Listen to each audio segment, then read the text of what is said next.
Hi guys, Alex here from Drayton's, who've got an Audi Q5 2-litre TFSIe E50 S-Line, finished in Manhattan Grey metallic paint.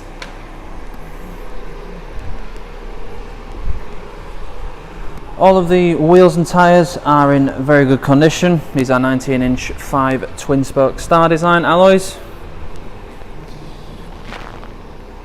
At the back of the car you get a decent boot and an electric tailgate. You've got your charging cable. This is a plug-in hybrid, so you have your charging cables in the boot. You've got some tie-down points in the back and some storage to the side there.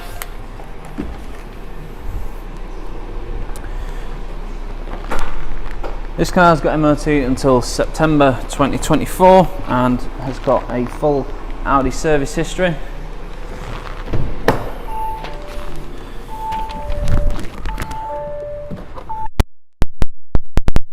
Got the S-Line sports seats, so you've got Alcantara in the centre, leather bolsters on the side and the base to keep you in place, and then you've got your S badging at the top and more leather on the headrest and the top of the seat as well, and that continues to the rear with the exception of the central seat, which is just leather. And then up front we have your power gauge, I suppose, on the left hand side, your speedo on the right and your digital screen in the centre.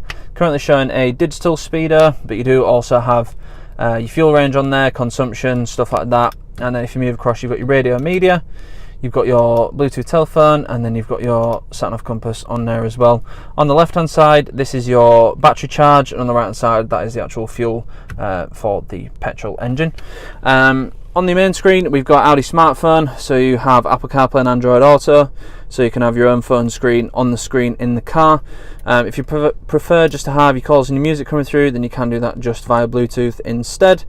You do also have built-in sat-nav, which is nice and easy to use, nice and clear, nice and easy to read as well. You can change the points of interest and stuff like that if you want to, but if you are using CarPlay or Android, then you're probably just going to be using Google Maps or Apple Maps, whatever your preferred preferences on there.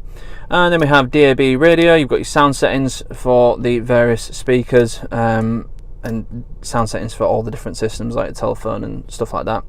Then we've got Audi Drive Select on the car settings, so you've got various different drive modes, including an individual setting, so you've got engine, gearbox and steering, which you can change to suit your own personal preference.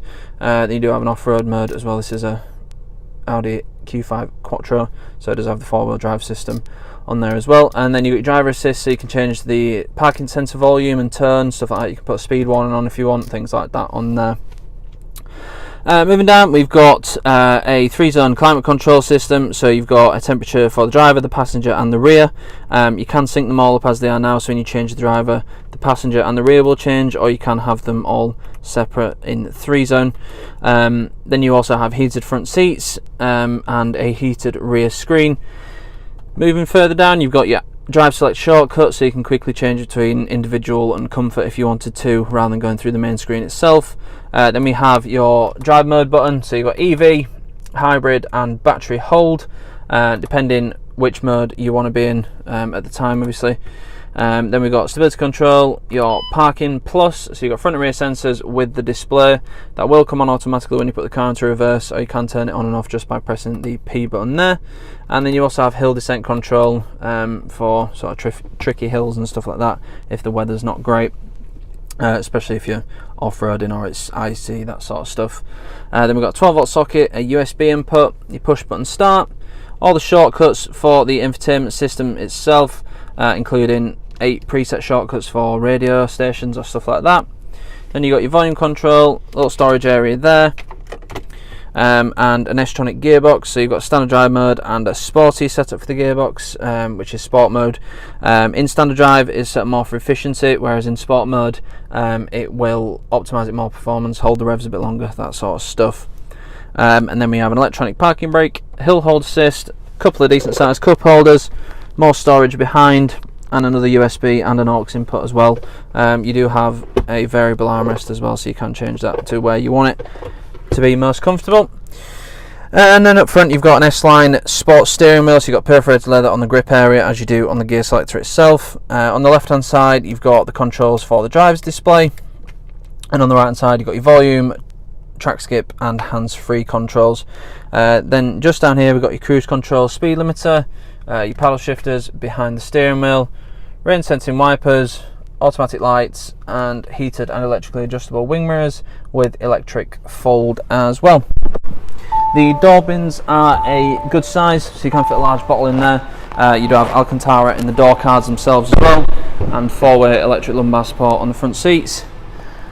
In the back seats you've got ISOFIX anchor points on the outer seats, a fold down central armrest with a couple of pop out cup holders, and I do believe you have through loading there as well, so you can fold the centre seat all the way down by itself and still have 2 people in the back and store some longer items in there.